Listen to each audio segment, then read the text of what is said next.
The requirements provided for the Open Public Meetings Act have been satisfied. Notice of this meeting was properly given by transmission to the Star Ledger, the Independent, and the Two-Brit Times, and by posting at the Middletown Township Municipal Building, and filing with the Township Clerk on January 18, 2018. Committeeman Kaiba. Here. Committeeman Perry. Here. Committeewoman Snow. Here. Deputy Mayor Fiore. Here. Mayor Sedembrino. Here. Please rise for the Pledge of Allegiance.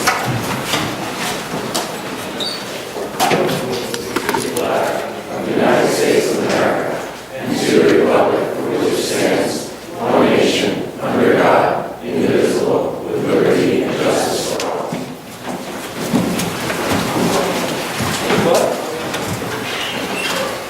At this time, I'd like to ask for a moment of silence to honor our troops serving worldwide, defending our constitutions, freedoms, and way of life.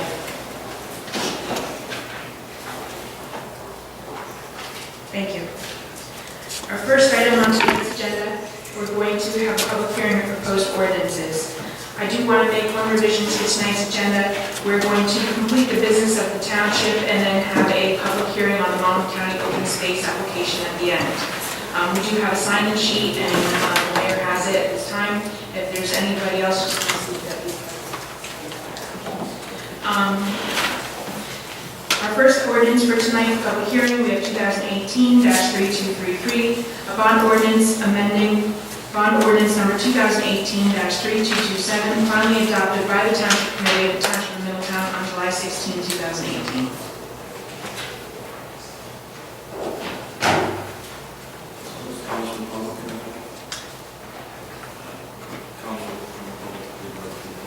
Yes. So, open up 2018-3233 to the public for any comment. On the 2018-3233 only, anyone from the public wish to be heard? Yes, sir, Mr. Watson.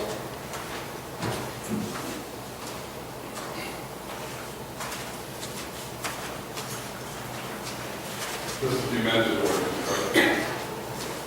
This is 2018-3233. First ordinance for public hearing. Yes, amending bond ordinance 3227. Good evening, my name is Don Watson, living at 1 Collinson Drive in New Monmouth. I just have some questions here, reading over through this ordinance, and very hard to determine what is being increased, what the additional funds for. I also see that buying some remote control hardware and software upgrades. Could somebody elaborate on what that is? Start off with? The increase was to that line of the original ordinance. It's being increased by $150,000. We received a matching grant for $150,000, and we had to increase our funding by that amount to be able to use the grant monies with the matching. The remote control hardware and software upgrades, those are hardware and software that we use to control the locks to different buildings, and I believe lights as well.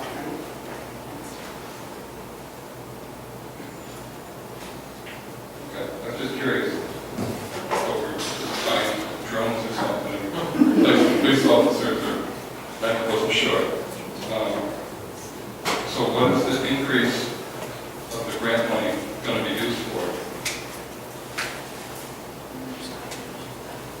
This is the park improvements, and $150,000 was for playground improvements. Okay, that was in the original ordinance. So we're buying additional playground equipment. Well, we got a $150,000 grant, so we have to match that. That's what one of the requirements of Monmouth County is based on. Okay, so And the other equipment has to do with, we have a system called SkyLogics, which allows us to remote control field lights. okay. And we're also going to use it for some of the restaurant facilities, for the locks, so we don't have to send personnel there to do it. Okay, so that's $150,000 for the SkyLogic system. No, that system's already in place. It's just to kind of upgrade it to be able to use more of our lights and include the locks. That's something we're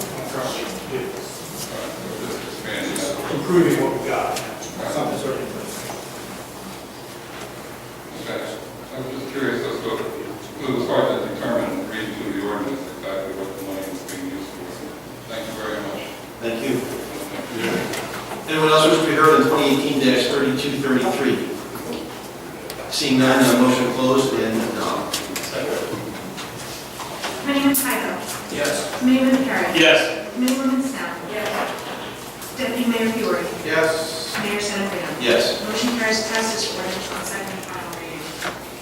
Our next ordinance for public hearing, we have 2018-3234, an ordinance authorizing an easement swap involving block 1048.01, block 20, block 1048.02, block 3132, and block 1048.01, lots 11.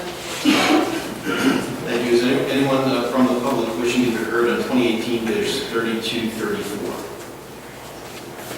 Seeing none, motion to close. Excuse me? No. You know what? See, I should wear my glasses when you Yeah, sit. good binoculars. Mr. Watson, please. Thank you. Thank you. I still have a little way. I can see him way back.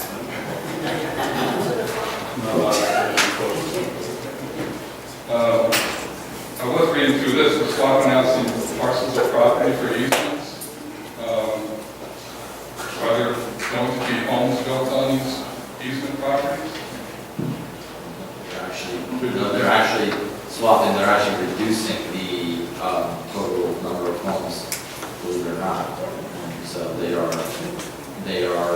reducing from 190 to 182 homes and swapping out this because the alignment of the properties. They're going to increase some of the lot sizes, but the homes are actually reducing in number. What inspired the builder to do this? Shouldn't this have been done during the planning board stage? The planning board didn't do a site plan application. It was done there, but the planning board doesn't control the easements. Only the township committee controls the disposition of easements and property rights that are held by the township. The property that's not being developed is a conservation easement, so that actually added some property to it because they reduced the number of building lots. Right. So only the township committee can add property to a They conservation. were going to build on those conservation uses? No, they weren't. There's some building lots that they decided not to build on. They merged some lots to make them bigger. Just be one bigger house was trying to finish. That's really the reason. So they were willing to reduce some lots so that people could spend more money on bigger houses. Okay. And throughout that ordinance, there's pages that labeled exhibit, exhibit A, exhibit B, that are all things. There's supposed to be something on those pages besides the word exhibit. I don't know. I haven't checked. I think those were just depictions of where the boundary lines are changing. There's no maps on the page or anything. They're all property descriptions. They're all, I'm looking at right now. I'm all there. Issue with computer. And these drainage easements, This is it. Which one? Are you still on the same ordinance? Okay. Go ahead, sir. Just want to make sure, because there's another reason to swap for it. yeah, right. I was just wondering about the drainage easements. They're going to drain into Jumping Brook. Is that correct? You don't know? Couldn't tell you. But ignorant, so. Anybody care? That'd be a decision. That would be a good question for the planning board when they heard this application. I mean, they amended the application in Yeah, about a year. about a year or so ago. It's hard to say. They could drain into the drainage system. They could drain into detention basins. They could drain into wetlands. Conservation It easement. could be any one of those. I was just told that the planning board has nothing to do with easements. Conservation easements. They don't have any, they have to do with the design of them, the retention systems and all that stuff, but they don't have to do with the disposition of the actual property rights. Okay, so the planning board wouldn't really care that much about They would. drainage either. As long as it's being, They care very much about where the water drains. I would hope That's so. a big part of the review process, as you know, if you've been to some of those meetings. So, yes, so there's some changes made to it because of the result of the realignment of the lots. right, So they have to change the description of those easements. right. So I was looking at some maps and, a lot of this area here drains right into Shadow Lake, which is a reason, one of the reasons. Manhole from Manhole, Yeah. drains right into Shadow Lake.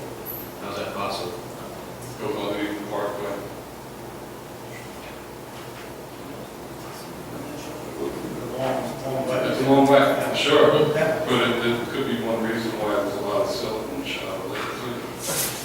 Could be one of 100 reasons. Yeah, right, that's why I asked, because, The bigger reason is emissions, lack of doors and lakes, that's really the biggest issue. all right, I think that will do it for now. Thank you for your time. Thanks, Mr. Watson. Anyone else wishing to be heard on 2018-3234? Seeing none, motion to close to the public and adopt, please. Second. Committeeman Tybell. Yes. Committeeman Perry. Yes. Committeeman Snell. Deputy Mayor Fiore. Yes. Mayor Sedambrino. Yes. Motion carries to pass this ordinance on second and final reading.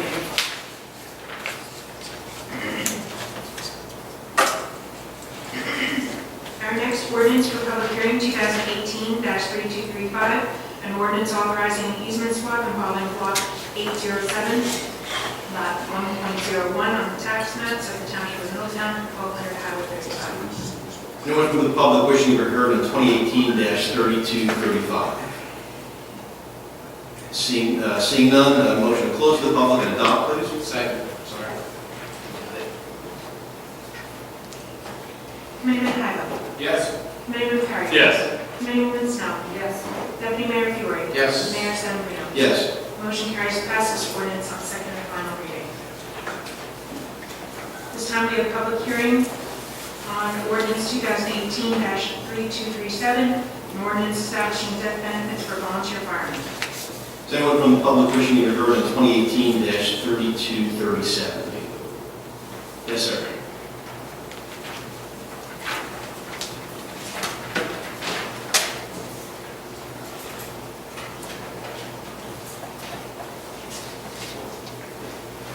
Mayor Christopher, Middletown. I'm fully in favor of the ordinance. However, I'd like to get some information, data, and started off the volunteer fire departments have paid drivers, is that correct? No. No salary, okay.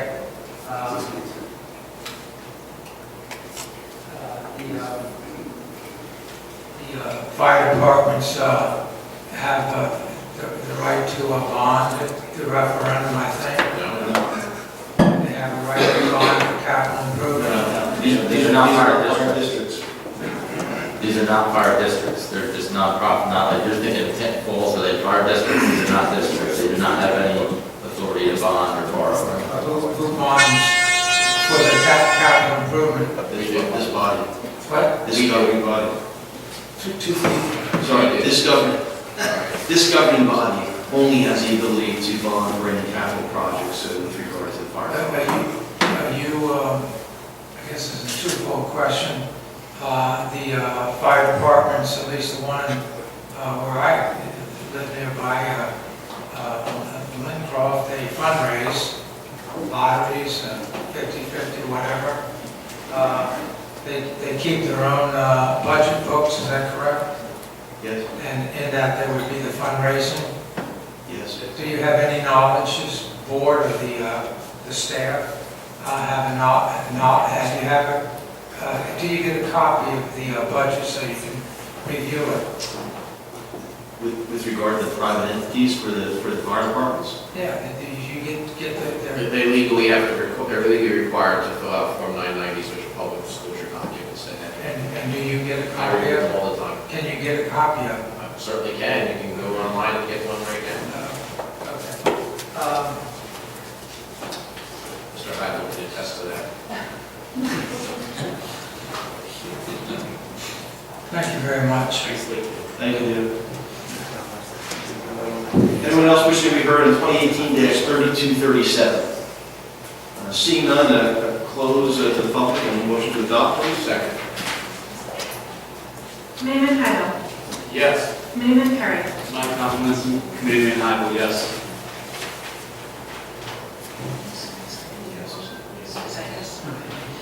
Committeewoman Snell. Yes. Deputy Mayor Fiore. Yes. Mayor Sedambrino. Yes. Motion carries to pass this ordinance on second and final reading. Do you want to make comment? Our next item, we have ordinance 2018-3236 for introduction. An ordinance adopting amended municipal complex redevelopment plan for block 815, lots 1.016 and 7 on the official tax map of the Township of Middletown. Anyone wishing to be heard on I'm sorry, thank you. A motion introduced 2018-3236. Second. Committeeman Heidel. Yes. Committeeman Perry. Yes. Committeewoman Snow. Yes. Deputy Mayor Fiore. Yes. Mayor Sedambrino. Yes. Motion carries to pass this ordinance on first reading with a public hearing to be held on September 17, 2018. Our next item for introduction, we have 2018-3238, an ordinance authorizing the acquisition of a certain real property identified as block 532, lots 42 and 43 on the official tax map of the Township of Middletown, commonly known as 480 State Highway 36. Motion approved on 2018-3238, please. Committeeman Heidel. Yes. Committeeman Perry. Yes. Committeewoman Snow. Yes. Deputy Mayor Fiore. Yes. Mayor Sedambrino. Yes. Motion carries to pass this ordinance on first reading with a public hearing to be held September 17, 2018. At this time, I'd like to ask the Township Committee to adopt a consent agenda, which would include resolutions 18-208 through 18-211, including bingo and raffle applications. Motion approved by consent agenda, please. Second motion. Committeeman Heidel. Yes. Committeeman Perry. Yes. Committeewoman Snow. Yes. Deputy Mayor Fiore. Yes. Mayor Sedambrino. Yes. Motion carries to adopt consent agenda. At this time, we just have a proclamation to be announced designating September 15, 2018 as Usher Syndrome Awareness Day in the Township of Middletown. For our next agenda, we'll have certificates of appreciation proclamation, the approval of minutes, public hearing of proposed ordinances, possible introduction of proposed ordinances, and consent agenda. And for tonight's discussion items, we begin with Mac Cali Half Mile Road area in need of rehabilitation.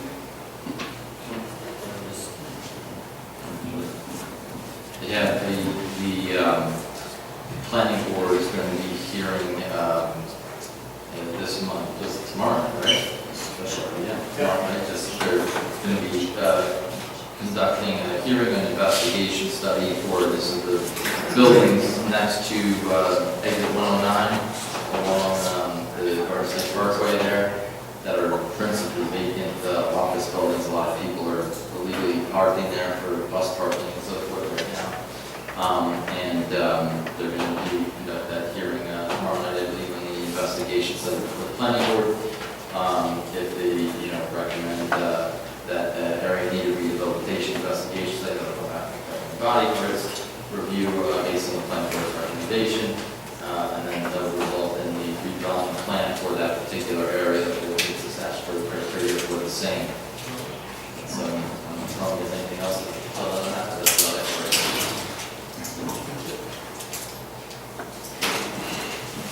Our next item, we have shared services agreements, the Board of Education Special Law Enforcement Officers, Class 3.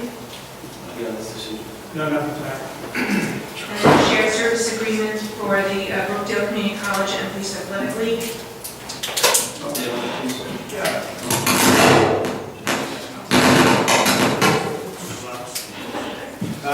So, as the committee's aware, we've had some discussions in the past about two issues with Brookdale Community College, but one of which has to do with potential relocation of the Police Athletic League, which is in a building that's not going to be here once the town hall site gets redeveloped. And so we're helping them find a location. It was difficult for a while, but we fortunately were able to work out an arrangement with Brookdale. They have space that they're not using perfectly, actually much better space than they even have now, frankly. So we are working that out with them. We've also had some discussions with Brookdale about doing some of their overnight patrols so that they don't have to worry about staffing during the overnight hours, which are really not very busy on campus. And so between those two items, we're working with services to help them out with one thing, and they're helping out us out with something. And so we should have that for the next meeting on the 17th. Thank you.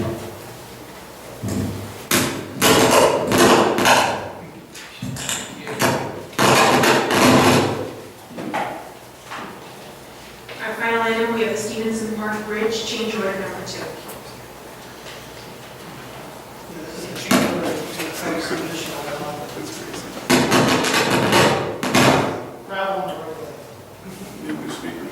Use a microphone, please, Ted.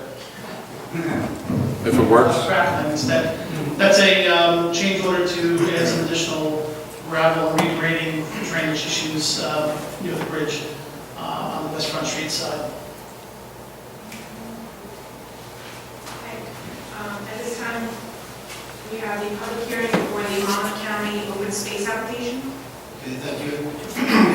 Before we open this hearing to the public, we're going to do a few things this evening, understanding that the majority of people here would like to speak with regard to this. So we're going to do a couple things. Number one, we're going to have our administrator, Tony Mercatante, review the reason for the public hearing. We're going to have our municipal engineer, Ted Maloney, review the concept plan for this hearing. We do have our recreation director, Janet Dell, in the audience, certainly available to answer questions with regard to our available play fields, teams, permits, things of that nature. So we want to try to set you up with as much information as possible prior to any questions or comments. The comments this evening, when it gets to that point, we would ask to maintain your comments to 5 minutes after you provide your name and address. So with that being said, Tony, can you give a little background on this?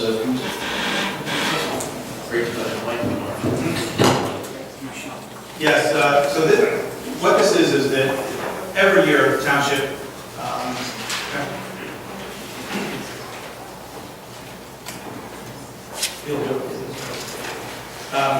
every year we apply for a grant from Monmouth County Open Space Program, and we've done it every year that it's been in existence, I believe. And most times we're successful. And the way it works is Monmouth County will give up to $250,000 to a municipality who apply. You have to match that dollar for dollar, so you have to match it with at least $250,000 for whatever project you're proposing. And that there's a fairly involved process to making the application. A lot of data and information have to be submitted to the county, which gets submitted in about 2 weeks from now.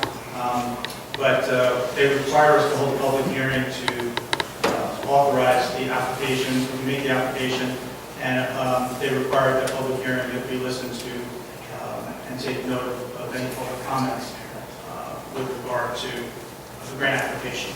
So that's the process. It's nothing that unusual because we do it, like I said, virtually every year. But obviously this project's got a little bit more attention. So Ted is going to show you the concept plan that he developed and is the basis of our application to the county, and kind of go through how it's developed. Just to clarify before you do that, Tony, the Monmouth County Open Space grant that the township's applying for now was also successful when we built the Croydon Ball Field, correct? We accepted that grant at that time. Yes. Yes, we accepted it a number of times. I should also point out that there will also be a public meeting in the future, not held with the Township Committee, but held by the staff, because Green Acres will require us to hold a hearing because of the changing use of the park. That's a relatively new requirement, the last 5 or 6 years, I think. So there will be a hearing, probably, I'm going to guess probably early next year, most likely. We'll be a hearing again on the change of use from an undeveloped park, partially undeveloped park to park with athletic fields on it.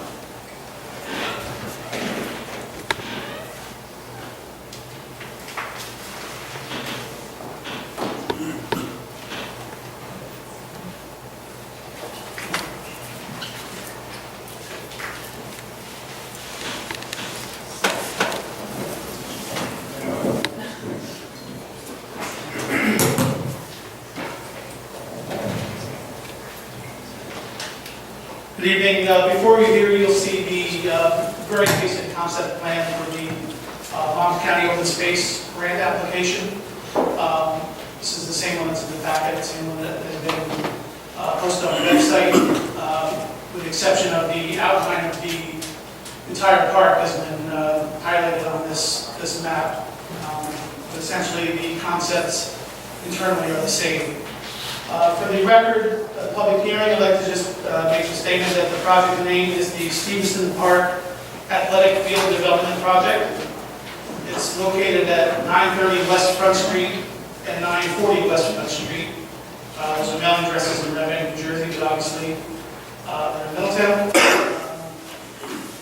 The tract Stevenson Park consists of these two lots, which are Block 1012, Lot 31.01, which is the rear lot, and Block 1016, Lot 6, which is the lot closer to West Front Street. And the addresses correspond to those respectively. Brief description of the project. The township is applying to the Monmouth County Open Space in order to receive the funding to develop 2 athletic fields and a parking lot within Stevenson Park. In order to do this, the following work must be completed by the township. What's proposed in this concept here, which is the basis for the application, is to have a multi-phased approach of installing athletic fields and access roads to those fields in areas that are currently either open fields of grass or open fields of formerly agricultural crops or plantings of gardens. They're labeled Field A through I on this plan, and the basic proposal is to extend the roadway that's currently within the park from West Front Street through the area, improve the parking lot on the way in, that would would serve as access for Shadow Lake and other purposes and trails and the like on the park. The road would then be resurfaced and extended to where there's currently a gravel road now that runs all the way back along the westerly side of the property between the fields shown here. The plan is to construct gravel parking areas within in the spaces between these fields for access to the fields on the west side. With those same parking lots eventually servicing fields shown towards the east that will be built in later phases. The proposal is to, for this first phase at least, is to extend the roadway, construct the first parking area, and construct Field A and Field B, which are different sizes based on the available room on the site. These areas are currently relatively flat, and like I said, they're open already. It's kind of just apparent that these would make good locations for fields in terms of drainage and grading and easy access. So based on the application and the funding available in that application, the idea is to build these 2 fields in the parking area as part of the phase 1, which is the current application. That's basically the layout. It's a very basic concept, but it sums up. Ted, just to be clear, this is a concept plan. We are putting in for a grant for phase 1, which is for 2 fields. And from a concept perspective, we can, at a later date, future date, amend how many fields if we did any more than 2. Sure. We decide not to do any more than 2 in future phases. This is just for 2 fields to start on this grant application. That's The right. public's knowledge. That's right. And just so everyone knows, it's obviously a project. This is based on an overlay on an aerial photograph to scale. There's nothing necessarily here. This is just a basic concept plan that is fairly accurate in terms of dimensions, yet will have to be subject to some change, obviously. Ted, also in your concept plan, if we were to move forward with a full concept, there's no lighting, there's no plan for lighting, or there's no plan for sound systems or any of that, correct? Not at all, no. Just the the low impact gravel roadways at this time, gravel parking areas, and grassy fields. And then my final question or two will be in terms of tree disturbance. If we were on this first phase, clearly there doesn't seem to be any tree disturbance. There seems to be a very large swath of cleared land in which the first phase and potential other phases could use. Do you foresee minimal tree disturbance, if any tree disturbance in your concept plan, if your concept plan were to come to fruition, engineering, not mechanical? There will be some minimal tree removal around the road, perhaps around widening. In this area, in the location of Field A, there may be some overgrowth. A lot of these areas were fields that have crops in them, they were let to go, so there's a lot of overgrowth coming through those fields. So I would say very minimal. Certainly in terms of a regular project like this, all these fields are already in open areas. You're familiar with the park, we've toured the park before. The buffer zone between the area in question for phase one and any other potential phases, that is, the closest area to any residential would be closest to Shady Oaks. Approximately how far, Mr. Mercatante, or maybe Mr. Maloney, you have the answer to this, but the buffer is, in the planning board application, the buffer would have to be 50 feet. I believe our ordinance is correct. This buffer zone is well in excess of 50 feet to the adjoining property, along with the heavily wooded area between, correct? That's correct. Yeah, just to clarify that, so the plan shows a 65-foot offset from the field from the property line. There's another 35 feet on Shady Oaks side that's undeveloped and wooded for the most part. And again, Shady Oaks is a condominium type of development, so it's not no one's yard or anything like that. So It's about 100 feet, about 100 feet in total with wooded area, correct? Yes. Already buffers in place. Yes. And then the final question I have with regards to the area of the park is how many acres in total? Just the rear portion alone is 130 acres, 133 acres, I believe. The front portion adds, I think, another 10, 15 acres. So, about 160 acres. So 160 acre park, this is clearly going to take up some acreage, but they're looking at your map and looking at Google Earth and actually visiting that park.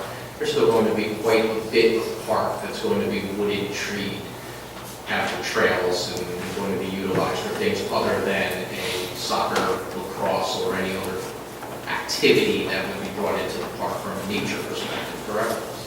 Correct. And to your point about tree removal earlier, any removal of other growth or anything around in that nature would all be towards the inside of the park. From the edge of the proposed fields towards the property line, there will be absolutely no tree removal. Fields are all planned for areas that are already cleared. Questions over? Just a couple of other items. One is that this property currently doesn't have public water. We wouldn't plan to bring public water in. There's a well on our property now. We probably add a second well, at least on the property, so the sole irrigation to the field would be background water, not using up public water resources. And the other part of this is that one of the things that's driving the need to do this is that we have a tremendous demand for fields. The fields that we have now are booked all the time. They never get to be rested. People often complain about the conditions of the field. So it's difficult to keep fields in top-notch condition if you don't have a chance to rest them every couple of years. And having some additional fields here will give us the ability to rest fields throughout the township more frequently, so we'll all have better quality fields. The other thing is we have always felt that we should have a facility long-term that addressed multiple sports, not just soccer. We have a big demand a growing demand for lacrosse. We have a demand for flag football, which has become apparent this year. And so there are sports that haven't been served, if you will, by the parks and fields that we have now. This would give us the ability to do that and have them in a single location. It greatly improves the efficiency of park maintenance to have multiple fields in one place as opposed to scattered fields, all over the township. And Tony, Yeah. if I can add, and that will provide us with the ability to rest with the 12 fields that we currently have control over. We'll be able to spread that out so that the condition of those fields due to that rest will be able to be greatly increased.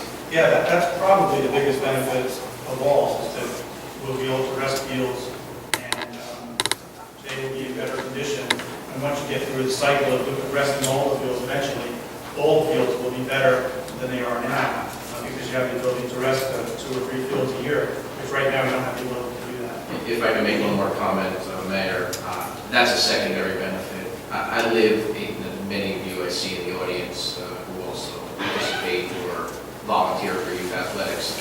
I live this scenario on a weekly basis of trying to find a field to practice or play a game on. Today, before this township committee meeting, I held a practice for my daughter's soccer team with 6 other soccer teams using the same field because of capacity issues. Okay, so that means we had about 20 yards of space.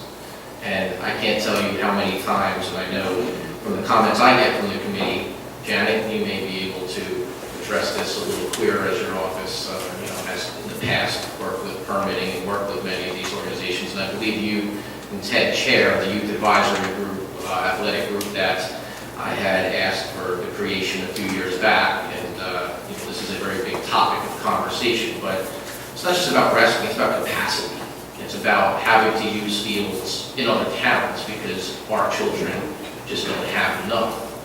It's also, in my view, about limited resources. And we've had we've been successful in working, trying to utilize and stretch those resources with the Board of Education, but they have their priorities for their athletes too, and that has become a more challenging prospect as we move forward in the next couple of years. So I think you just want to make a clarifying point from my perspective. Resting fields is important.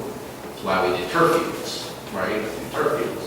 But having a place that you can't practice or play as a taxpayer and as somebody who doesn't want to go to Tinton Falls or Homedale or Cross Farms, if you can avoid it or hazard it, I think is most important.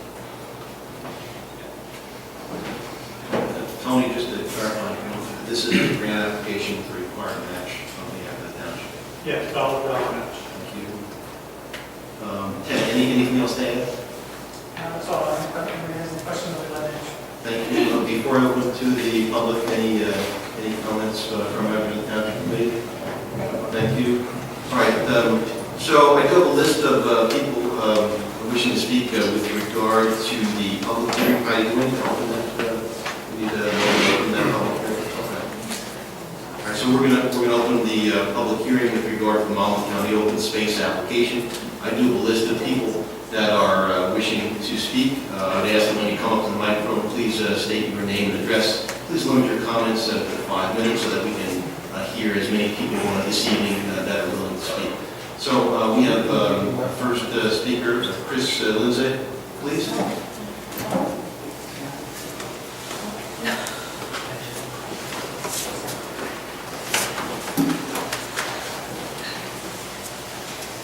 Thanks for your time, appreciate it. First of all, Just wait for your name and address, I'm please. sorry. Chris Lindsay. I'm a resident in Middletown for over 40 years. Thank you, sir. I'm also a civil engineer, so this all makes great sense to me. Also a partner at the White, so just a little bit of background. I've been with Middletown Soccer Club for 20, 30 years. Been a board member for the last 8. Some of you and I have had some discussions around the township, the committee and parks and kind of the effort we put together to talk about fields and assignments, so I appreciate all that. I appreciate all the information on the parks and parks, so I think it's great. I'm speaking a little bit on behalf of Monmouth United. These guys will jump in as needed. Between the 2 clubs, we've got nearly 60 teams, so 40 coming from Middletown Soccer, about 20 from Monmouth United. It's about 750 families, so 1,500 adults. Probably about 600-700 kids. And, so I'll speak for Middletown soccer. We've got soccer at all levels, from 8 years to 18 years, entry level to state cup champions. So this is something that the town should be very proud of, the level of soccer that we're providing, to Mr. Fiori's point, on a volunteer basis. We're not charging these kids thousands of dollars, $10,000 to play in soccer. We are volunteers. They're playing soccer on township fields at a very reasonable cost, $600-700 a year. Again, everything to be very, very proud of. The part that I think I don't want to say, I don't want to say we should be ashamed of, but we are always explaining to our parents the challenges. And the challenge that we face is, as he suggested, quantity of fields that we're trying to, massage around and allocate. Mr. Fiore mentioned six teams on the field that he was shooting on. We have the same thing going on. Six teams over at Swamp Grass training. It's a challenge. When our parents are looking around at the other organizations, Hazlitt, Manalapan, and Marlboro, Wall, they're all planning on new, nice facilities. And I understand we've got some limitations in the property, but this provides us an opportunity to fix things. The turf has been a tremendous success, a huge help. So we appreciate you guys investing in that. That has, taken away some of the burden, and it is allowing us to rest some fields. People are voluntarily resting some of the fields, putting people on the turf field. So that's a start. But this will go a long way. The fields, I don't want to say have become dangerous, but to the extent that we don't continue to invest in them, we are going to have some challenges. And the fact that we'll be able to rest the fields, between the turf and needs, rotate them, go a long way. Every weekend, we're assigning teams to county parks, and we're at the point where we're paying Monmouth County for fields, right? Door comes to Park and others. We've got to the point where we've talked to Hazlitt about using their field for area. So, as you can imagine, it's kind of embarrassing to go over to Hazlitt with a Middletown soccer shirt, and when you're giving directions to your opponent, why are we playing in Hazlitt? We play for Middletown, and we have to tell them that we don't have the fields to play on. Quality of fields not there. So again, I think these are all things that need to be considered. We are training every day of the week. We are playing, so we are on the field 7 days a week. Again, up to 6 teams per day on the field. We've taken a survey of all of our parents. The number one item that came back in the survey is the quality of fields and the number of fields and the burden on the parents. Why are we paying these taxes? I assume that you guys do municipal studies, right, in terms of what attracts people to the town. Parks and rec and facilities have to be up there. I assume it's taxes and schools, education, police, fire. I gotta believe Parks and Recs is up there. So again, if we're going to kind of compete, whether it's at a club level, whether it's at a town level, for residents and business, corporate, and Highway 35 looks good, right? You guys are doing a great job with that, but we need to invest here as well. Again, you're hearing people kind of, steering away from our club, steering away from the town because of, the lack of parks and rec. So I think that's about it. I think it's a great thing. I think, speaking on behalf of the coaches and the parents and, 1,500 people that, have a say in this town, we're hopeful that you guys can push this forward. Very, very supportive as a club, Middletown Soccer, United, and 1,500, adults in the town. So we appreciate the efforts. Thank you, sir.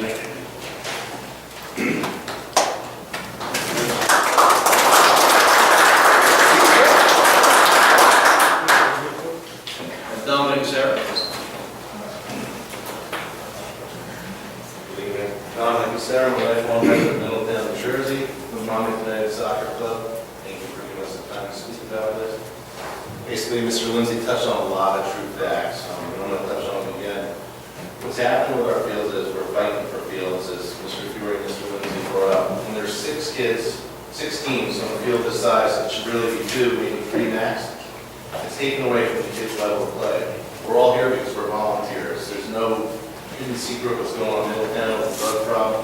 We're all here as volunteers trying to get our kids and steer them in a good direction to be in a program that's going to help get them away from doing drugs. When kids get bored, they do drugs, they do bad things, they cause vandalism. By keeping this in line, giving us the field for the structure of these children. These children have to answer to the coach, they're going to have to answer to the parents, they're going to learn they have to be on the schedule. It's not just a sport, it's a lifelong lesson. Everybody out here is a volunteer, we're all doing it from our heart, this is our passion, not just for the sport, but to see the kids do the right thing in the township community. I mean, no disrespect to anybody here, in my opinion, it should have happened 10 years ago. It's been an ongoing problem. They started charging us for fields, we're paying for fields, and some people said the quality's not there, we're kicking dirt. People are traveling an hour away to come to our field. We're here representing Middletown Township, but you guys realize they're not. Our club's called Monmouth United, it says Middletown, like Middletown Soccer Club's Middletown Soccer Club. So people are coming an hour plus away, and they're seeing it, it's like driving down the parkway sometimes, and you get a Newark airport, all you see is those big things, it's kind of close. Sort of, that's what's happening with us, they're coming to our field, we're kicking dirt, there's dirt piles coming up there. So we did get some turf fields, which is wonderful, those fields are great, they're only holding full size now. The program's growing, we're trying to grow kids, they're trying to Middletown and us, we're trying to bring kids to younger ages and start them younger, give them the structure. And we don't have enough fields to play on. So as Mr. Lindsay said, I myself and our club, we've also had a run from that. There's been several people, I used to be with Middletown Soccer Club, there were several people then when I was there for the short term. For us, they're leaving, somebody brought across farms, they're going home then. We don't want to see this happen, guys. Middletown's a great town.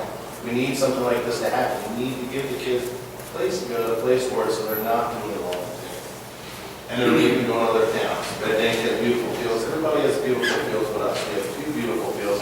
This could really enhance our town. So again, when people are driving an hour away and they're coming, watching their kids kick dirt, they're tripping over grass piles and dirt piles, I don't think that's something you guys want as a committee representing our town. So I just really feel like there's a definite need and a definite push to get more fields in the town because all sports are growing. We're sharing fields for multiple sports, as someone else mentioned. We're using them for football, we're using them for soccer, and then lacrosse. There's multiple fields we can use for all sports. We want these kids to get involved. That might be. We want these kids to learn structure. But without these fields, we're never going to make it happen. We're all growing. Lacrosse is growing. You guys don't know that. Soccer keeps growing. I can't answer for football, so I'm not involved anymore. But I know lacrosse and soccer are the hottest things right now. And that's what we need to make it happen, guys. So everybody's helping, we'd love to see it happen. That's all I have. Thank you, sir.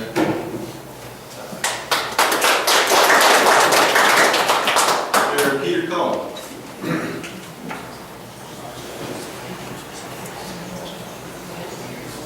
Good evening, 74 South Connect Road. Peter Cohen. You can tell that. Okay, sorry. Take it by hand, maybe. All right, I'm in charge of, one of the guys in charge of Lane Crawl flag football. So about 3 years ago,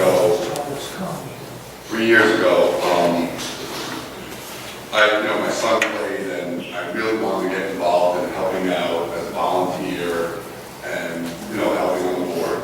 So this year, would have been our 21st year at Thompson Middle School.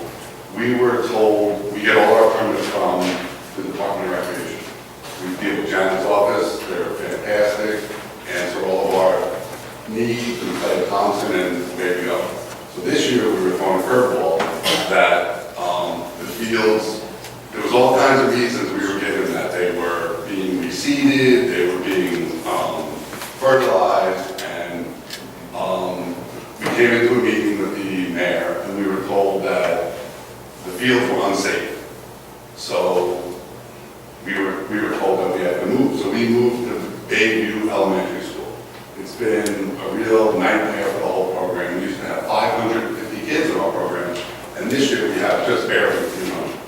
So kids went to all different areas because we didn't know if we were going to have a program because we didn't have any fields. So now we're at Bayview Elementary, and there are fields there, but if you call them fields, I mean, they're hills, they're not great fields, but we're going to make the best of it, and with the help of the mayor, he said that this project, we can move our flag football over to that area at some point, maybe 2000, whatever, and, it'd be great, but there is a huge need for more fields, and this project, to me, looks like a no-brainer, so that's all I have.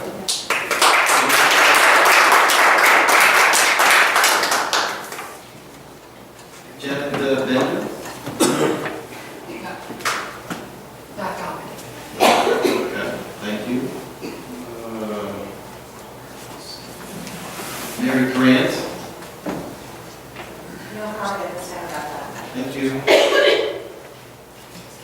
Marguerite Portigallo. We were just signing in everyone here. That's all. Duly noted. You have to say something now.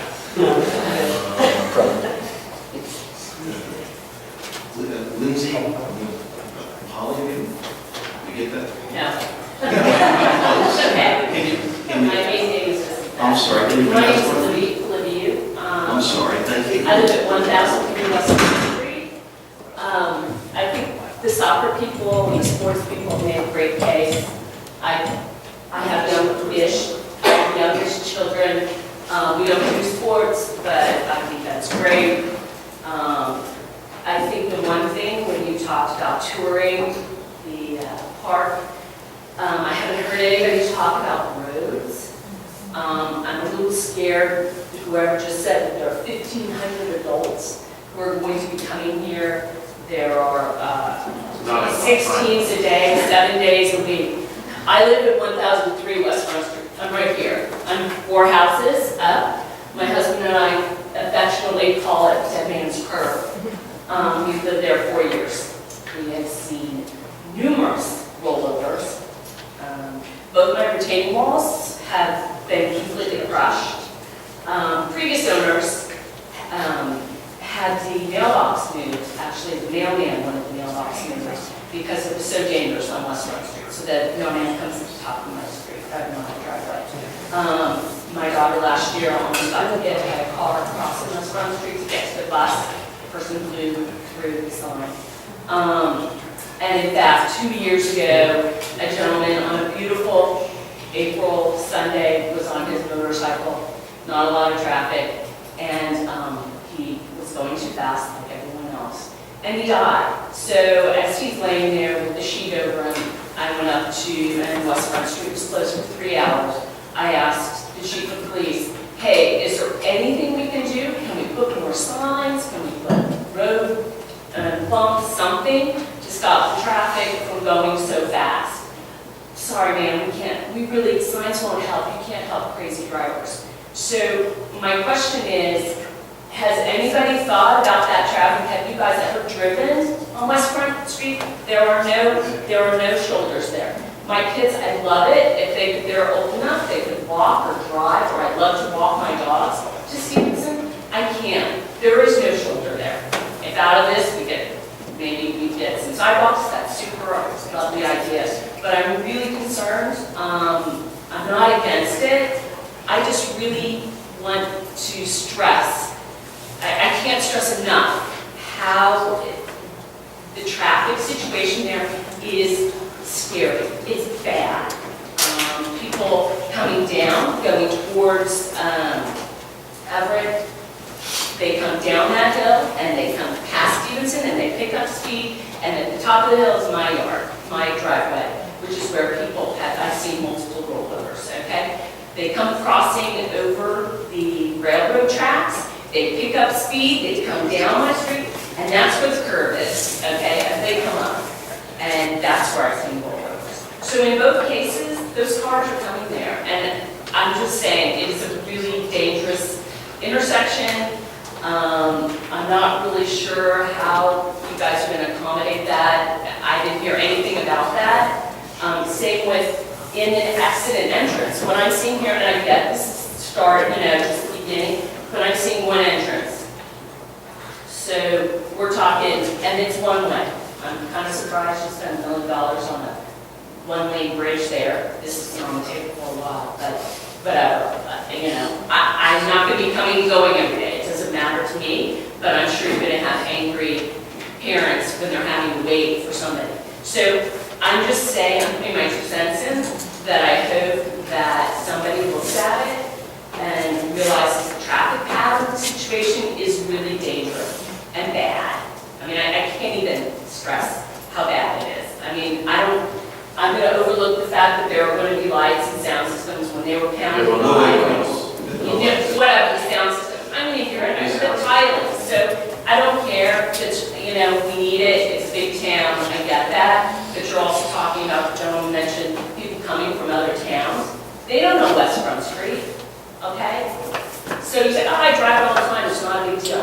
What about those people coming from Wall or wherever the hell they're coming from? And they're coming off, half mile road, and they come down, they miss the entrance, and what do? They come around and they're gonna try and pull into my driveway, okay, which I do thank goodness the people before, we have a hidden driveway sign, okay, because there's 3 driveways, my neighbor has 2 entrances. I'm just really scared, because I know what I to expect, but I don't know about everyone else. And how many people have to die before the town has a better attitude than, you can't stop crazy drivers. Well, you can do something. So I'm hoping that a traffic evaluations can be looked at, that perhaps, I'm sure Shady Oaks people will not like this, but maybe there's a way to exit through Shady Oaks or come in through there, alternate, because, these people that are going to be coming in here with their kids, they're running late, they're going to be going fast. They're going to be annoyed, one way in, one way out. So that's just my 2 cents. I think it's a great plan. I would prefer that over some crazy development. I'm not against it. I just really, really cannot stress enough, which I've said 10 times. You need to do a traffic evaluation of it before someone dies. And unfortunately, probably a kid. I hate to say it. Okay, thank you. Thank you. Thank you for your comments. Before we have the next speaker, just a couple points of clarification. The bridge that's there is a little bit less than 17 feet. You certainly can accommodate two cars. It's not a one-lane. It's not a one-lane bridge. So Really? Well, that sign has been up there forever, it says one lane. right. So the width. It's tight. It's tight. Wait. Okay, go ahead. So the width of the bridge certainly can accommodate two cars, regardless of whatever signage is there. That's not number one. Number 2, you mentioned things like lights and loudspeakers. There will be no lights at the field, and certainly no speakers, things of that nature. So this is a daytime only field in proposal. This is a concept design, so there's been nothing laid in stone to date. It's only a concept design for the nature of the requirement of making the application to show what we're looking to do in phase 1. So has there been any engineering done? There's been no engineering done to date, so it is so it's concept only. I want you to understand what that means. It's not, none of the details have been worked out, but I know that Committeeman Perry had some comments. Did you? Yeah, just a note that I wanted to mention, having lived in River Plaza right off West Front Street, totally get what you're saying, including, and the administrator, Tony Mercantante, and I believe Ted was also a part of this, started having discussions about it. It started out actually with a red light warning, right before the Navy Road where you're coming underneath the Parkway, right there, because obviously you can't see the red light that's ahead. There's a small sign that says red signal ahead. But that was one of the things that we were looking at, some type of notification system, because since you can't see it in plain view. But definitely will take, obviously, that curve, because I have seen an accident there once. You obviously see more of it than I do. And I've only been there 4 years. My neighbor has seen a fiery crash. I'm sorry. Sorry. We just have to get out of your comments on Sorry. that. That's a conversation that I have to restart with Tony and Ted. Just want to mention that. Just one other thing too, I think, sort of mentioning is that I think the lack of sidewalks is a very legitimate issue. We can take a look at sidewalks and some stretches of West Front Street. It's a challenge in some areas, but there's no reason that can't be part of this concept. But your point, your comments are certainly excellent, but again, it is a concept plan in nature at this point, and we'll certainly flesh out the details if and as it moves forward. So thank you very much.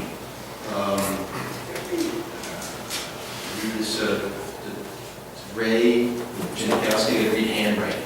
Sir, I have terrible handwriting. Ray Janikowski, 7 Hope Drive. Thank you, sir. I think all the points were touched on. The one that I don't think was the, when you pay the permit fees and it's excessive. I know other towns don't pay these fees and they're maintenance, and the fields have gotten progressively worse, so if we can help the maintenance of the fields, I think that would be a good thing, and maybe we can use the permanent piece towards that. So I don't see anything only for the fields currently. I know I just do a lot of meetings with the rec department, and, you know, they say they do, and they say they haven't been able to provide me with a maintenance plan. It's too complicated. So just use the permanent piece and rest of the field so we can represent Middletown correctly. So that's it. Thank you, sir. Joshua Bell?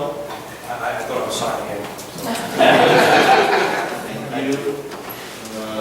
That's it. Mary Ann?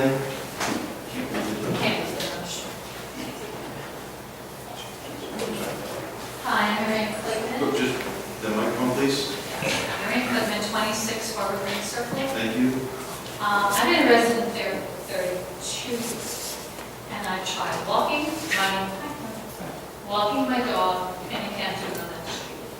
And yes, there was a death not too long ago. My poor neighbor's daughter tried turning in to her street on Harbor Green Circle and did not see the gentleman who was low in a motorcycle because of the hill and the sun, and she probably ruined her life.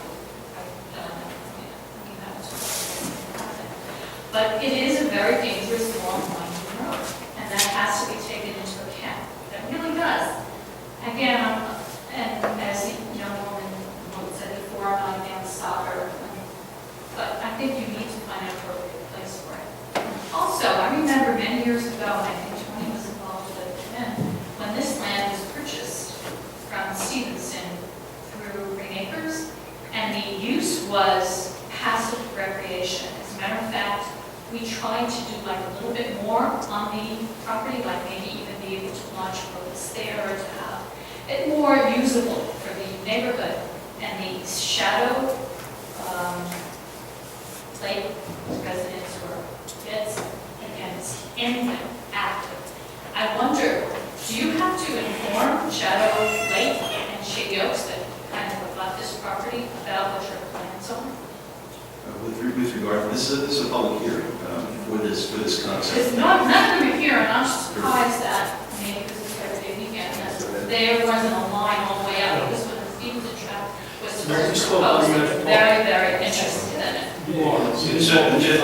Jen, please, we can't have comments unless you're up with it. We want to make sure we hear everybody, so these are the comments that come from, please. Thank you. So I just wanted to know if it's your intention to notify those two major senior citizen residents about what was being proposed here.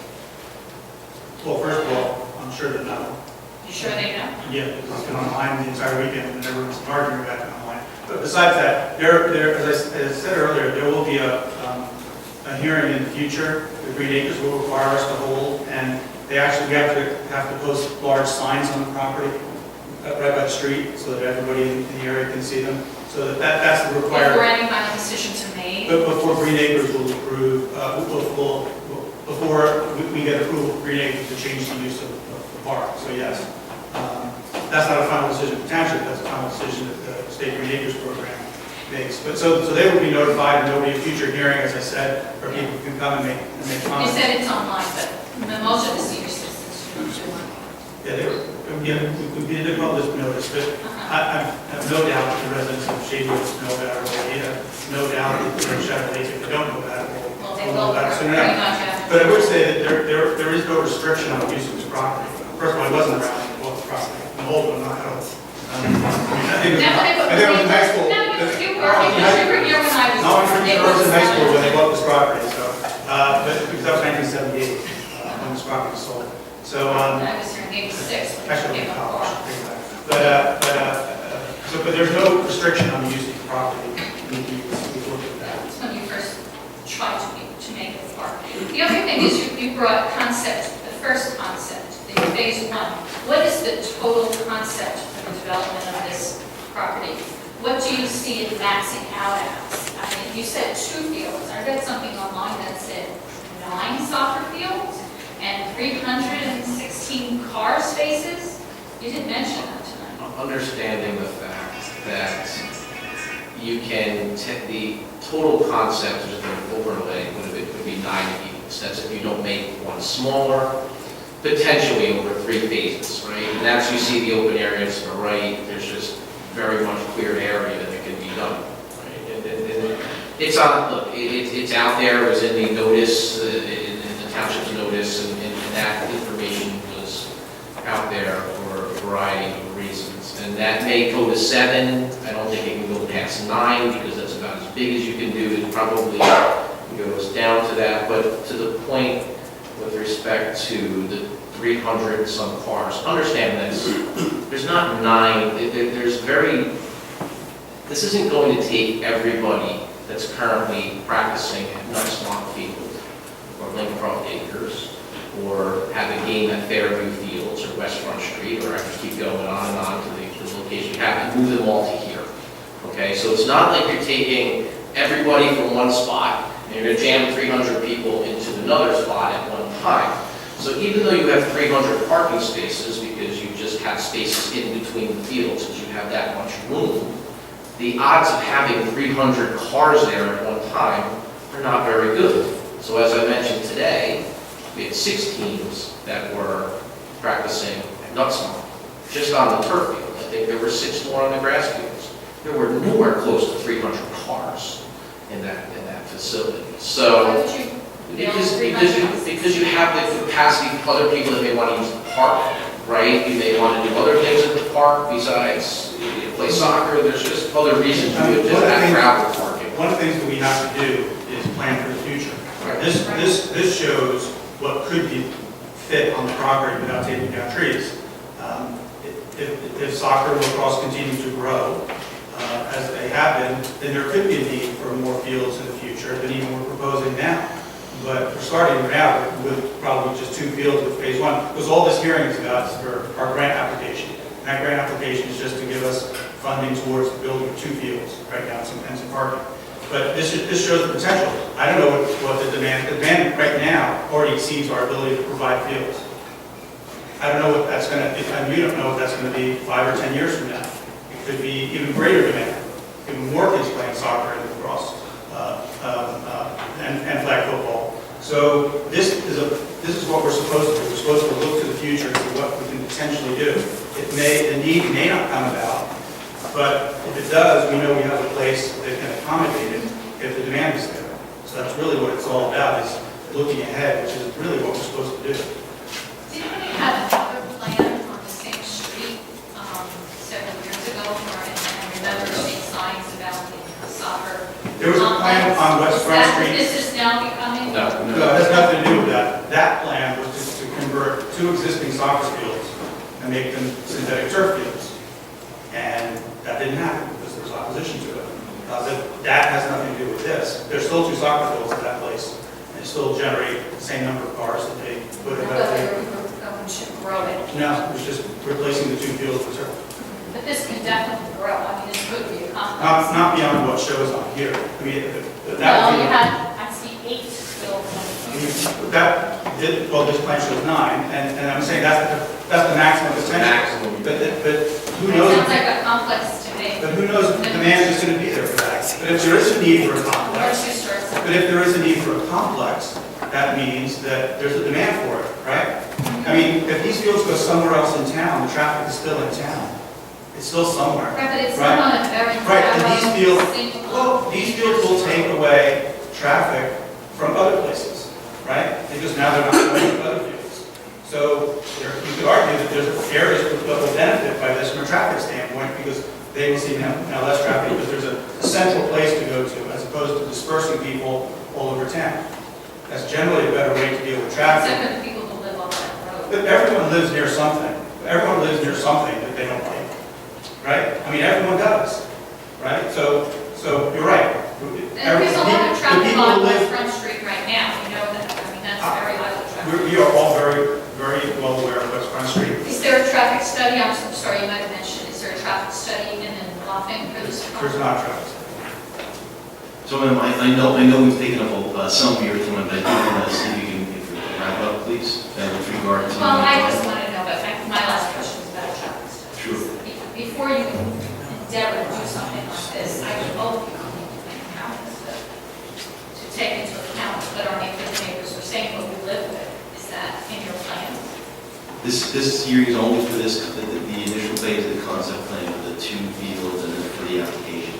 But we haven't done a traffic study to date. Okay. Thank you. Michael Seco.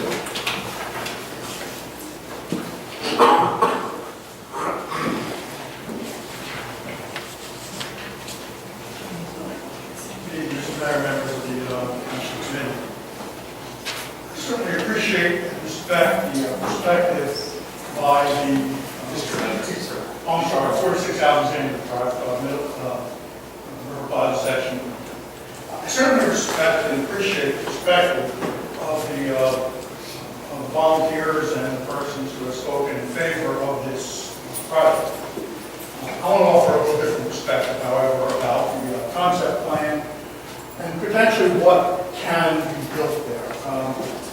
When I moved to River Plaza section, I was astonished at the beauty of the park system in Monmouth County and Middletown.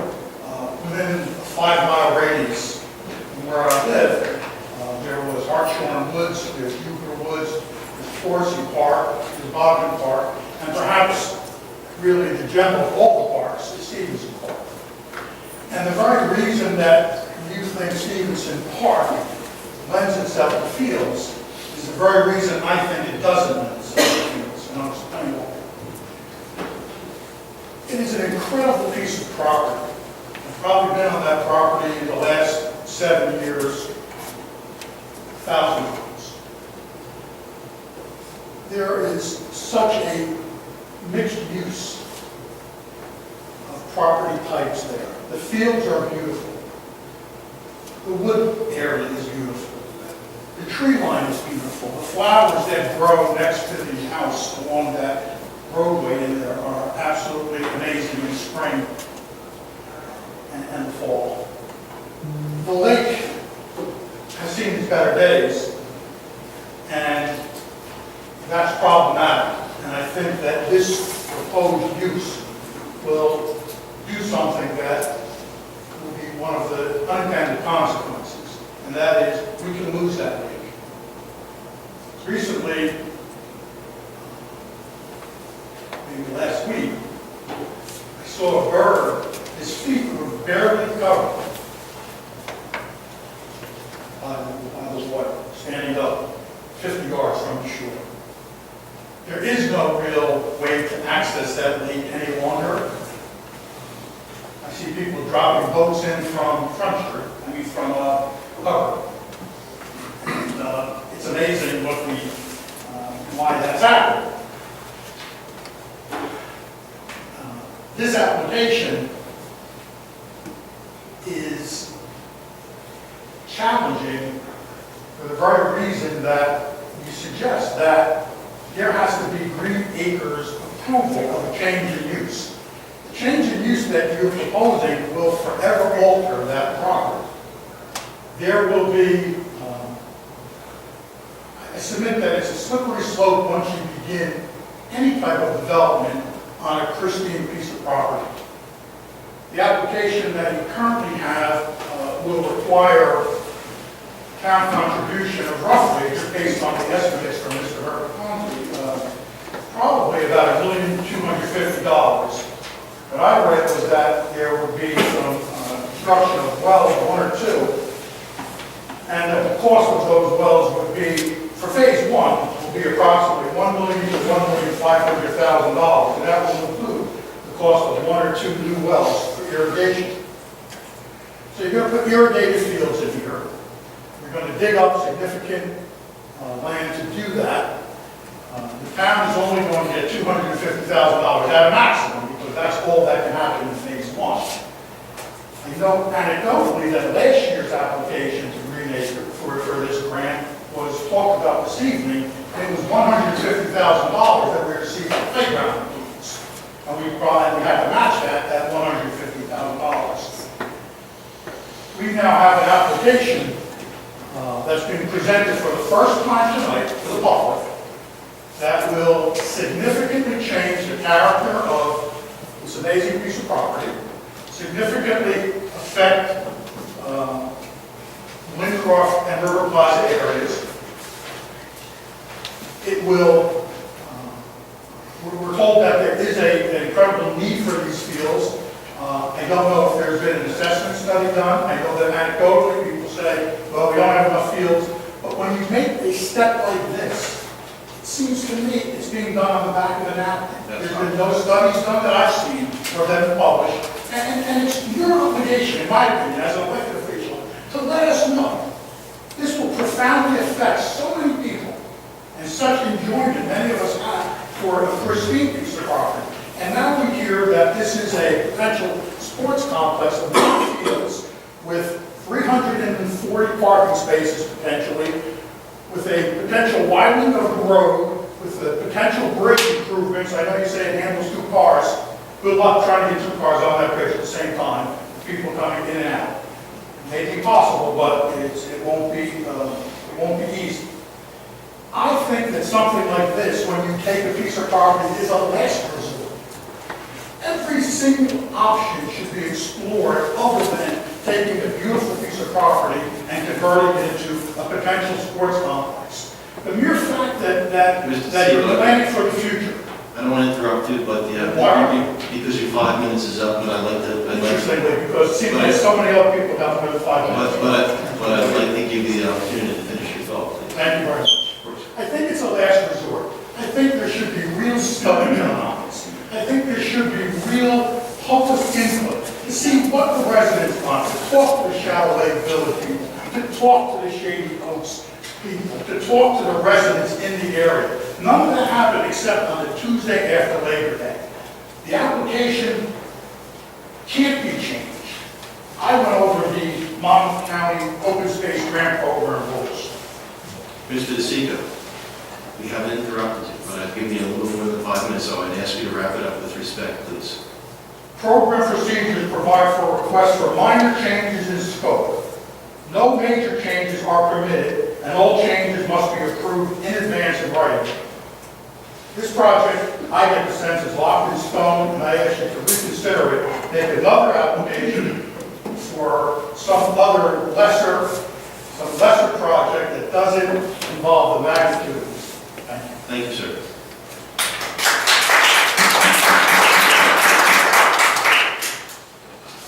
Mr. Burns.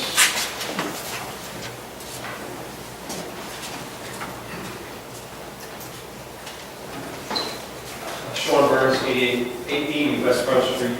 I would start by saying I don't have any issue with the concerns expressed by the folks here who are volunteers and coaches and run these leagues.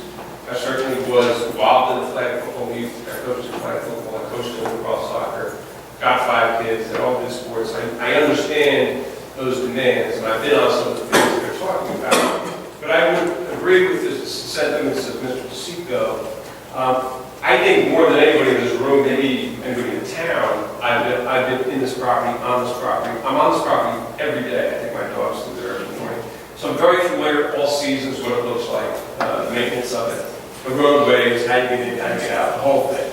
I would agree with the sentiment that it is a unique, beautiful piece of property. It's unique because it's undisturbed. It's in its natural state. It's very difficult if you go around the park to find something that is undisturbed. As Mr. DeSico said, when you go through here, you can see undisturbed tree lines, the wildlife, the gamblings, eagles, hawks, fox, you name it, it's all in there. And it's all in an undisturbed kind of state. I think that was the intention when it was left for us, and I think that's the way it should remain. I have concerns, as I about the roadway. I go up and down the roadway every day on foot. It is dangerous. I'm assuming when there's going to be tournaments, and eventually if you get 8, 9, 7, how many fields here, you're going to have tournaments there. You're going to have people that have to take that left because you got to get to the parkway. You got to take a left out of there. That's a tough spot to take a left, especially on a busy day. There's a lot of traffic there at various times of the day. It's a narrow roadway. I would ask you to explore that and what the impact of that would be, having additional traffic there. The bridge is done. It was an expensive bridge. I agree. You might be able to get two cars through there, but it's a tight squeeze to get 2 cars through there. All this roadway here, that's going to have to be widened with the impacts of the widening. And as far as the process. I mean, last time I was here, I was arguing about process. If this is as compelling a case as you're making it out to be, and I think there's, from what I can understand, widespread support for it, then why not put this out on the town website? Why not have an information session? Why not put all the materials out? I called last week to try to get this. I called the planning department. I called recreation. I had a nice conversation with Janet, recreation. But still, I couldn't really get the information. I will assume, although I have questions, what kind of studies were done. Did we look at population trends? Did we look at how many times, how many games are there every year? How many fields do we have? How many times those fields get used? Where are those numbers? Is it part of the study? Is it part of what's getting submitted? What are the other options? What kind of training is there in the school system? What have we done to make sure? Because this is a look-back situation. Once you do this, you're done. You're never going to have that back. You're never going to have that kind of park back. If you regret your decision, there's no one doing it. Where if you make a decision not to go forward with fields, there probably is someplace else where you could come up with fields. It may not be 9 one location, but it might be 3, it might be 4 here, 2, wherever. But there's no turning back from this one. So I ask you to give it consideration. I don't think that's going to happen, because if you're going to vote tonight and send it up to the county, I would have just wished that there would have been more information to the public, because in terms of notice, you may think that all these people here, all these people there know about it. They don't know about it. I found out, I tried to pay attention, I found out 3 or 4 days ago, because somebody gave me a copy of the notice that was in the Two Times.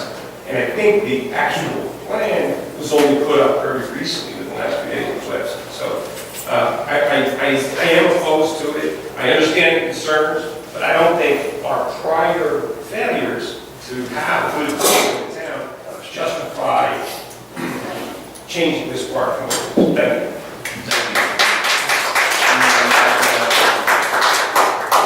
Thank you, Mr. Burns. So one thing to keep in mind is that this is a concept plan only, and it's for a grant application for phase 1 only. So it does not extend beyond that at this point in time.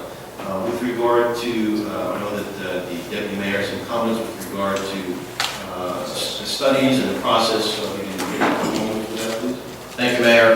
A number of years ago, I want to call it 10 years now, there was a study. I was part of a commission. I think, I'm not sure, Mr. Burns, at that time, if you were also recreation master plan, whatever the commission was called, Tony, you probably remember the name. And this was a topic that was brought up back then. Since that time, we have implemented multiple organizations and committees with respect to the leagues. Okay, we have a youth advisory committee that advises to the township that has 2 representatives from every single sports league: baseball, football, soccer, lacrosse, even roller hockey, I believe, if I'm not mistaken. This is not a new challenge to this township committee in terms of trying to find locations. The speaker earlier talked about West Front Street. We tried to do something at West Front Street. We failed in that venture in 2010. And what did we do? We went back and looked at other available properties, for which I will say any study will tell you of available land assessment, and also looking at our open space trust fund that we had based on some Green Acres challenges in the past. There were no available properties that could accommodate additional fields throughout the township that were available to us to purchase at that time. Now, sure, you can do 1 or 2 fields, and the direction that we took was to work with our partners at the Board of Education. You see 2 fields at Nut Swamp that you didn't see in the past, right? A turf one and a grass one. You see a new one at Croydon. You see, improvements that we made to other facilities. But there's only so much room in this township. This isn't Jackson. This isn't Manalapan, where you have still undeveloped land. And the only reason that Stevenson Park becomes an option, an available option, and a viable option, in my view, is because it already affords the room, okay? It's already a park. It's already a cleared park. If there was another park that we could acquire, there'd be maybe a different conversation here, but this is not a new challenge to this committee. It's not one that we worked on the back of the napkin. It's not one that we developed yesterday, or that hasn't been something that's been 10 years coming. This challenge was before this committee 10 years ago. It was probably before a committee 15 years ago. And to Mr. Mercantante's point, it will be here 5 years from now too, because the game has changed. More children are now participating. More athletes are doing both spring and fall.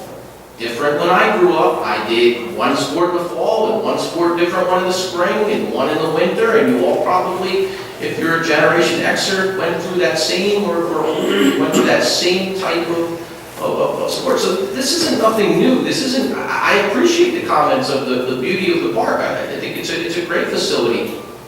But the challenge is not one that we just came up with. The disclosure is not one that's new to anybody here.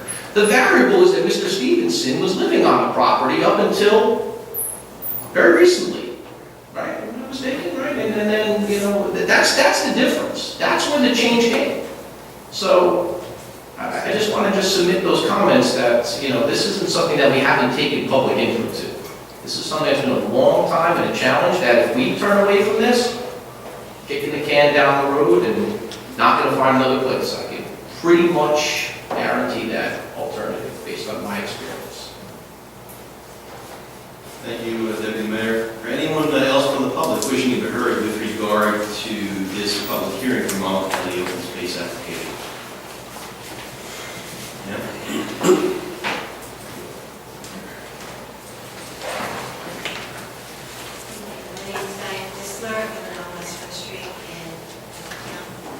I'm listening to everything that you said. I understand the concerns of the people about children and the coaches. I just do not believe this is the best place for what you're talking about. I have a question. You say you're going to submit this to county. And if they do allocate that money, do you have to go forward with this? Is this pretty much going to happen, or is there more discussion? Yeah, I'm very worried about Shadow Lake, because Shadow Lake feeds into eventually the Atlantic. It's just, the lake is in very sad shape. I don't think that having irrigation wells, it's going to do major damage to the lake. And the lake is already having big problems. So I just really want to consider this. I do not believe this is the place for this. Thank you very much. Good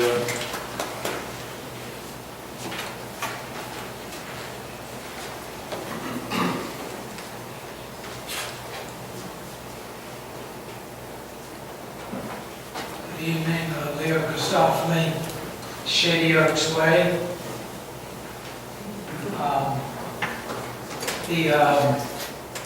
John Tobiah, the head engineer of Monmouth County, told me that when you have black and yellow signs, speed signs, they're advisory. It says post 30 miles an hour. If you want to do 40, 45, 50, you go right ahead. But if a policeman's around a traffic cop and he looked at this, his judgment is it's not safe in that area at that time, specific time, to drive at 50 miles an hour and 30 miles an hour, then you can be ticketed. But driving 50 miles an hour in a 30-mile zone, like West Front Street, is a matter of the judgment of the driver and any policeman, traffic cop. I don't think in 7 years, I drive that every day since I live at Shady Oaks. I don't think I've seen a traffic patrol car in front of me and back of me. That's in 7 years. Probably get a ticket tonight. It might be the first one. It might be the first one.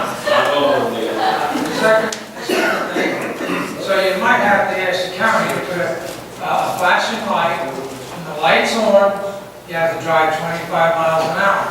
That's one of the things you have to do to get this concept going. I have a problem with, is the tenant dead that was living there, still living there, or is he alive? You don't, There was a couple, the man passed away, his wife moved away. so you own the whole Stevenson tract now? Well, we always did. We always did. No, but you didn't have access until Yes, we did. until the tenant passed away and the wife. That's not true. No. In fact, They the just town- chose not to. Yeah, we chose not to do any development on the property, out of respect for living there. But we did lease the farm. That's just one thing I want to clear up too, about the property being pristine. It's not exactly pristine, a significant portion of it. All the entire area that we were proposing to build was a farm. It was not completely pristine land. It was clear, it was treated as a farm. And most environmentalists will tell you that farms are not the most environmentally friendly land use. So it's not a pristine property. It was significantly disturbed for many, many years. We're putting the fields in place of the farm. I live within 250 feet of one of those fields. The guy at Sickles rented for $500 a year. Sickles, right? The other thing is you have 160 acres, I heard, of land, and there's an 85-acre lake. The only access road right now is the one-lane vehicle road leading to the two-lane bridge. And I guess, I don't know whether there's one lane for a while after you cross the bridge. I think I heard Mr. Maloney say that there are going to be two addresses in and out of that road. Probably have two addresses now. Oh, it The has? house on West Front Street has one address. Will you have an exit and entrance road? No. Shady Oaks has a divided entrance and exit all the way up until you get to the clubhouse. All right, so you have to turn right. If you're in the right lane, you have to turn left in your left lane. And the other thing is, I'm wondering whether what's going to be a hard surface paved, what's going to be a soft surface, how much funding will be involved in this, how much operating expense, and how much maintenance expense will be involved. You heard a lawyer, Michael, I can't pronounce his last name, cite $1.5 million here, $1.5 million there, digging wells, and for green acre requirements, I don't know. So you have that problem. I think I, as well as other speakers, have besieged and beset you with some problems to solve in your further conceptualization of this two or more field. The last thing is the public works to help the pile driving for the new construction, the new bridge, and whatever else is related to it. You did come up Shady Oaks Way, leading into Shady Oaks Condominium Association property, which is private property. Leo, it's been about 5 minutes. If you can wrap up your thoughts, Yeah, please. you finish it. That's fine. Thank you. In less than 30 seconds, starting now. Thank you.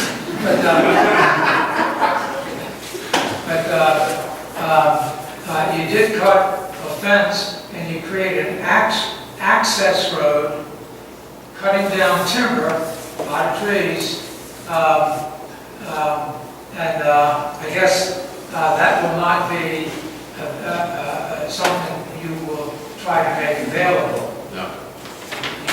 So you're coming in off West Front Street, one way, one entrance, and one exit, and maybe it's divided, right? That could be possible in the future if there's a number of demands that it's not likely, but just to clarify, the Shady Oaks Road, there's always been an emergency access road in the back part of the Stevenson property that accesses Shady Oaks. That's always been there for emergency purposes. But there's a fence there leading into a road with his houses. You're talking about Hildebourne, that's another neighborhood. But in your neighborhood, there was an emergency access point to the Stevenson property.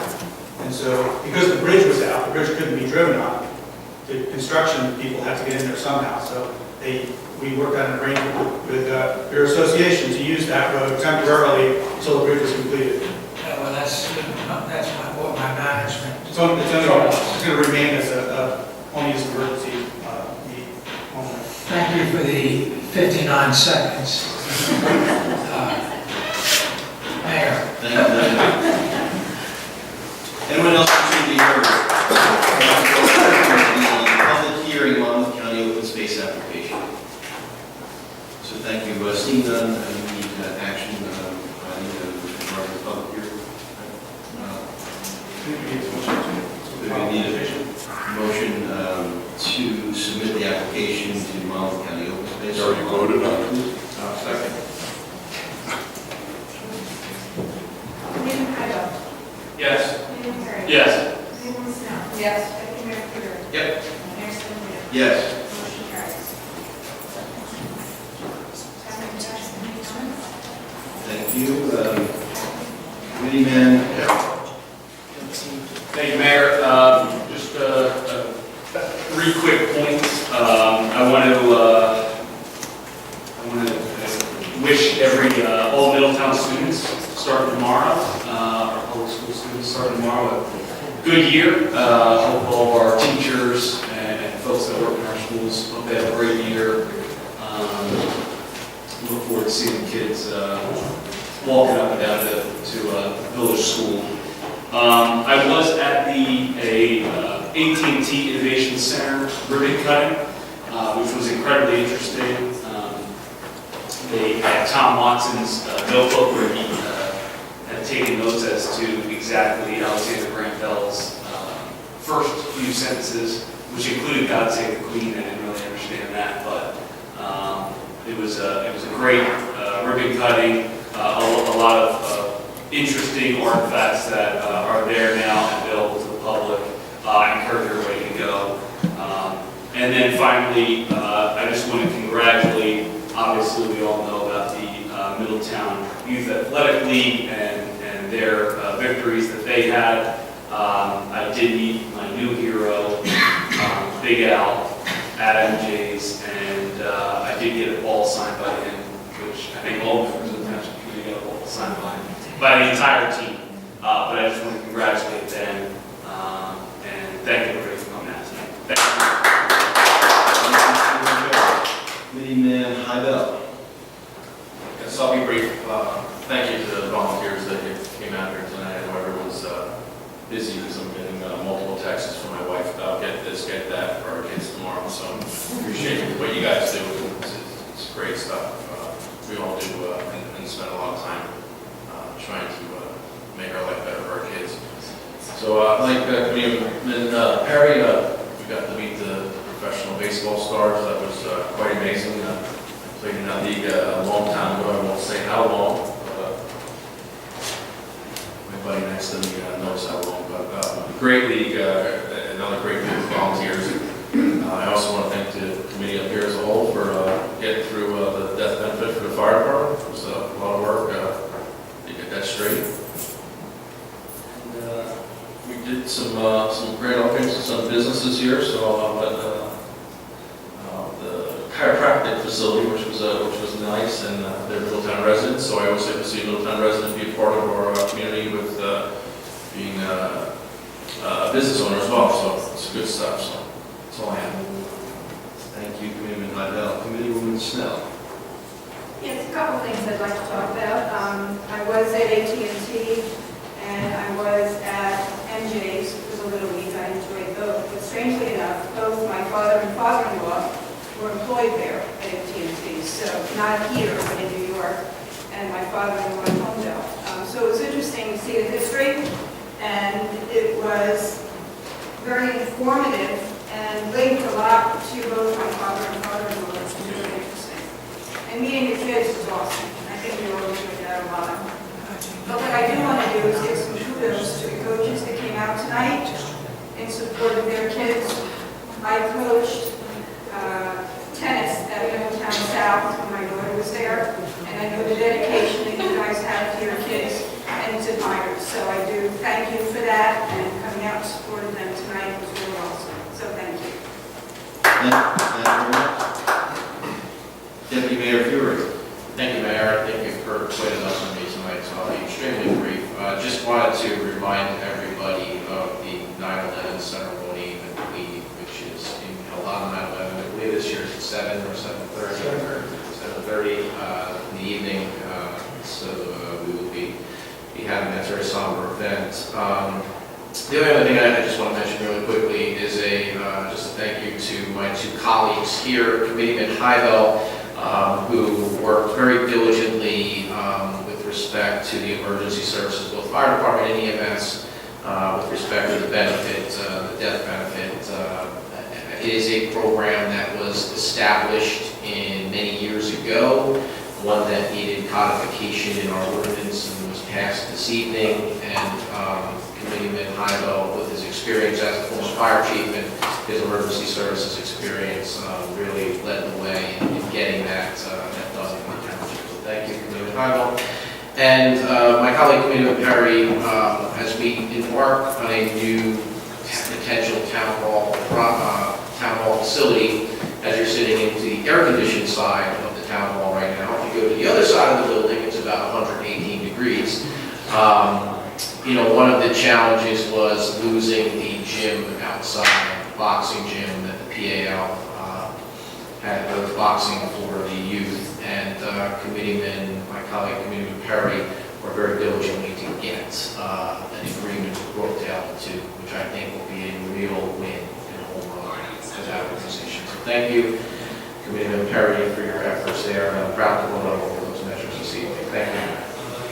Thank you, Deputy Mayor. So as most of the comments I haven't heard this evening, I won't reiterate them, but I want to take a moment to thank everyone that came out this evening with regard to the public hearing on both sides. It's very important to understand both sides of the argument, both pros and cons, with regard to developing any piece of land.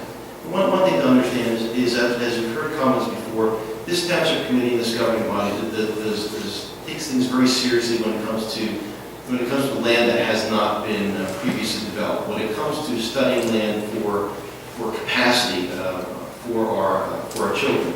One thing to understand is that this application that we've spent some time with this evening, and again, we appreciate all the comments, and understand that this is a concept plan. So it is the ability for the township committee to apply for that grant to begin that process. This is in no way, we've not done any engineering on the field, as you noted. So all the details will be worked out if and as this progresses, if the grant is provided. So this now has to go to the county. So as the administrator mentioned, there'll be opportunities with regard to Green Acres to speak again, and that will be highly published as well. So one thing to understand is that this is not an end goal with regard to this application. For this complex, this is only phase one. It's only the ability for the township committee to get dollars from the county and not have it all be local taxpayer dollars. So once again, we appreciate both sides of those comments very much so, and this is what makes our township so great, and we respect each and every one of you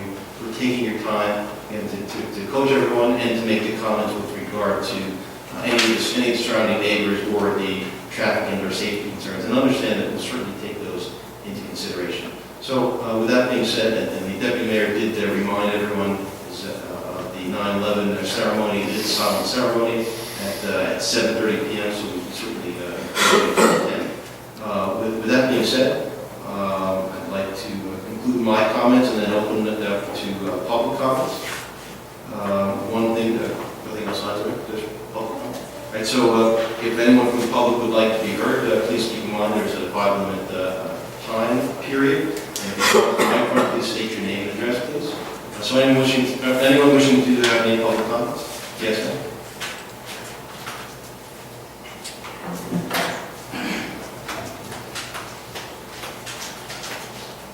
Hi, my name is Mary Grant. I live at 135 Lindy Lane in Lincroft. I'm wearing my Lincroft military hat tonight. As a couple of you know at least, will be voting in November, and the Lincroft Village Green Association has typically hosted a candidates night. And I just wanted to let those of you up there who may be running again, or running for your seat, we will be organizing hopefully for October 23rd. We have the League of Women's Voters set for that day. We have someone from there coming, and we're just waiting for confirmation from the school board for the facilities use at Lincroft School. So after this is over, if you have time to give me your contact information so the person on our board who is running this committee can contact you with all of the details once all that is, once the date is set in stone. Any questions? I was very disappointed to not participate this year. I know, last year we had to cancel because we did not have enough participants from both parties. I said I'd be there. So hopefully this year, in the climate that we're in right now, we hope to have good turnout. Thank you. Great, thank you very much. Anyone else for any public comments? Mr. Burns.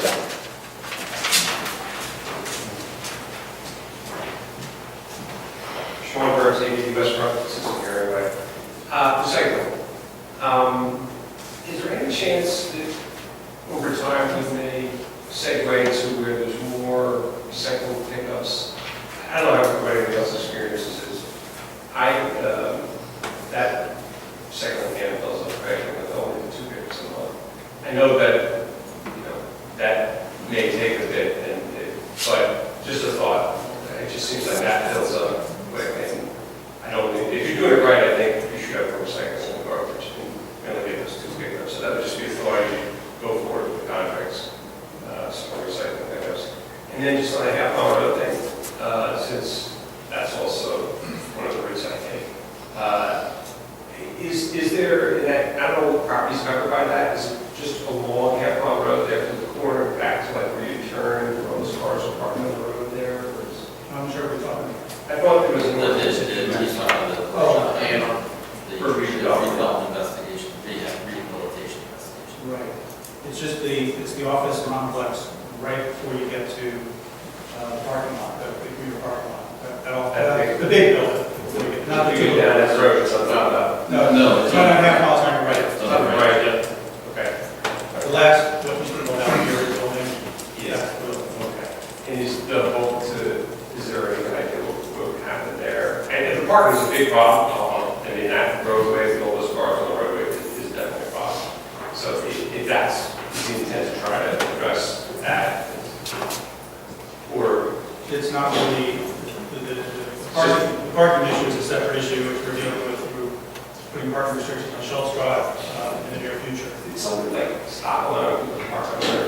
No, well, what happened was that there's just a huge surge in people using the bus in the last few years. Yeah, people are running away from the train and taking the bus is the biggest problem. There was a short time when the owner of the building where the office building is was allowing people to park there, and then they stopped. But that really is just the kind of tip of the iceberg. That's not the biggest problem out there. So the redevelopment was more just, it's just like a. Fill up boxes like that. I just put it this way, there was the prior owners were intervening in our affordable housing litigation, wanted to put apartments there. Okay. And we fought that. These are things that nobody gets to see advertised, and came up with other potential uses that I think will be, if it all goes through and works out, I think when that comes to fruition, will be the good reuse of the property. Okay, thank you. Thank you, Mr. Burns, Committee of the Parent. Oh, I just wanted to mention one thing about the parking. Part of the conversation about the turnpike authority and the reevaluation 1 of 9 is supposed to alleviate the parking, part of the parking problem along Schultz Drive. So, Just like a parking garage. Does anyone else wish to be heard? All Seeing none, a motion to close the public and adjourn the meeting, please. Yes. Yes.